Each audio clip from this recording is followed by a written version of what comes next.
ازيكم يا جدعان عاملين ايه؟ معاكم عبد الرحمن.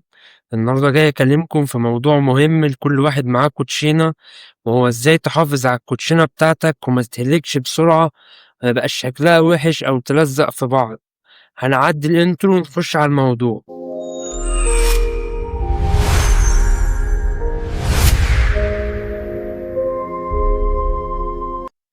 رجعت لكم تاني ونكمل موضوعنا، وهو ازاي تحافظ على الكوتشينه بتاعتك.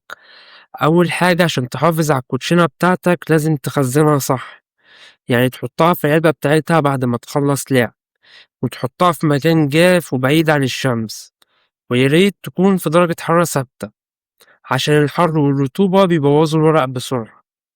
تاني حاجة، حاول تنضف الكوتشينة كل فترة بحتة قماش ناعمة ومبلولة سنة خفيفة، ما تغرقهاش مية عشان تشيل أي تراب أو وساخة، وبلاش تستخدم أي منظفات قوية عشان دي ممكن تبوظ الطبقة اللي على الورق.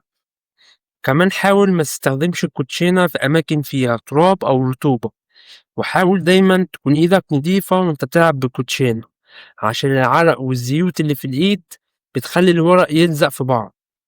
ما تستخدمهاش كتير، يعني ما تفضلش تستخدم فيها طول الوقت لحد ما تتهلك.